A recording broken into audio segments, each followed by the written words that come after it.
నేరాలు ఘోరాలు చేయాలంటే ముందు రాజకీయ ముసుగు తీస్తాం, నేరస్తులను నేరస్తులుగానే ట్రీట్ చేస్తాం తప్ప వాళ్ళు పెద్ద మనుషులుగా కాదని చెప్పి కూడా నేను మీకు తెలియజేస్తున్నా.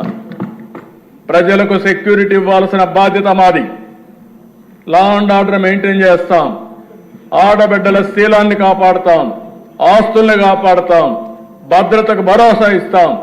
అక్కడ ఏమాత్రం రాజీ లేదని మరొకసారి తెలియజేస్తున్నా. ఈరోజు వీళ్ళు ఇక్కడికి రాకపోవచ్చు, నేను చెప్పాల్సింది రాష్ట్ర ప్రజలకు చెప్పాల్సిన బాధ్యత మనకు ఉందని చెప్పి కూడా నేను మీకు తెలియజేస్తున్నా. ఇంకో పక్కన ఈరోజు దిశ జాబ్ ఫస్ట్, దీనికి అత్యుత్తమైన పాలసీలు తీసుకొచ్చాం. రేపు వెళ్ళిన టూరిజం కూడా తీసుకొస్తాం. 20 లక్షల ఉద్యోగ కల్పన ధ్యేయంగా పెట్టుకున్నాం. దీంతో ముందుకు పోతాం. ఇప్పుడే కేంద్రం నుంచి ఇచ్చిన నిధులు కానీ ఇవన్నీ పెట్టి అమరావతి పట్టాలెక్కిచ్చాం, పోలవరం పట్టాలెక్కిచ్చాం. రాబోయే 2 సంవత్సరాల్లో పోలవరాన్ని పూర్తి చేయాలని దృఢ సంకల్పంతో ఈ ప్రభుత్వం ఉంది. ఇంకా అన్ని మార్గాలు కూడా అన్వేషిస్తున్నాం. అవసరమైతే నదుల అనుసంధానం కూడా ఏ విధంగా చేయాలనో చేసి ఎప్పటికైనా సరే పోలవరం నుంచి గోదావరి పెన్నా, గోదావరి వంశధార టు పెన్నాగా నదుల అనుసంధానం జరిగితే ఈ రాష్ట్రానికి కరువు అనే మాట రాదు.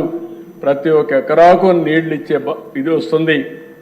దక్షిణ భారతదేశంలో ఈ నదుల అనుసంధానం జరిగితే ఇదే మొదటి రాష్ట్రం అవుతుంది. దానికి దృఢ సంకల్పంతో ఉన్నాం, గట్టి సంకల్పంతో పనిచేస్తున్నాం. అది కూడా వర్కౌట్ చేస్తున్నాం అని చెప్పి కూడా నేను మీకు తెలియజేస్తున్నా. ఇంకో పక్కన దిశ ఏదైతే సూపర్ 6లో దీపం 2 ఇచ్చాం, దీన్ని కూడా రాబోయే 4 నెలలు ఎవరైతే గ్యాస్ కావాలో తీసుకుని వెసులుబాటు ఇచ్చాం. దాన్ని కూడా మేము ఆలోచిస్తున్నాం, కేంద్రంతో మాట్లాడుతున్నాం. ఒకవేళ వాళ్ళు డబ్బులు కూడా కట్టే పరిస్థితి లేకుండా ఇప్పుడైతే 48 అవర్స్లో వాళ్ళ అకౌంట్కి డబ్బులు పోతుంది. అట్లా కాకుండా వీలైనంత వరకు నేరుగానే ఇచ్చే ఏర్పాటు చేసుకుంటే మనమే ఆ డబ్బులు వాళ్ళకి ఇచ్చే అవకాశం వస్తుంది. దాన్ని కూడా వర్కౌట్ చేస్తున్నాం అని చెప్పి కూడా నేను మీకు తెలియజేస్తున్నా. గ్రామాల్లో పనులు, రోడ్ల మరమ్మతులు పెద్ద ఎత్తున చేపట్టాం. 150 రోజుల్లో లక్షల కోట్ల రూపాయలకు పెట్టుబడులకు మళ్లీ శ్రీకారం చుడుతున్నాం. నేనేదో ఈరోజు అన్ని చేసామని చెప్పడం లేదు, ప్రజలకు కూడా విజ్ఞప్తి చేస్తున్నా. కొద్దిగా నమ్మకాన్ని కల్పిస్తున్నాం. నమ్మకంతో ఒక్కొక్కరే వస్తున్నారు, కానీ ప్రజల్లో కూడా ఒక అనుమానం ఉంది. రాబోయే రోజుల్లో మళ్ళా ఇలాంటి దుర్మార్గమైన పరిపాలన వస్తే మేము ఏమవుతామంటే అలాంటి అవకాశం ఇంకా రాదు. మా రాష్ట్ర ప్రజలకు విజ్ఞత ఉంది.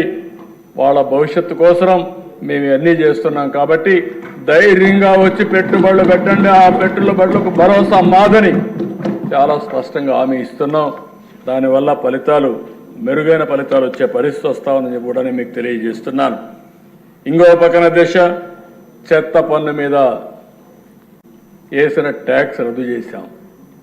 85 లక్షల మెట్రిక్ టన్నులు చెత్త ఉంది టౌన్స్లో. నిన్న కూడా ఎవరో తీసుకొచ్చి చూపించారు, ఫోటోలు ఆంజనేయులు చూపించాడు. చెత్త అంతా ఎక్కడెక్కడ ఉందని ఎమ్మెల్యేలు చెప్తున్నా, అప్పుడప్పుడు పోయి చూడండి. ఆ చెత్త క్లీన్ చేయించే కార్యక్రమాన్ని కూడా శ్రీకారం చుట్టండి. మేము ఎమ్మెల్యేలు మాకేం పని అంటే చెత్త వేసిపోయారు, ఆ చెత్తను కూడా శుభ్రం చేసే బాధ్యత మీ మీద ఉంది. ఫస్ట్ ఆ చెత్త అంతా క్లీన్ చేయండి.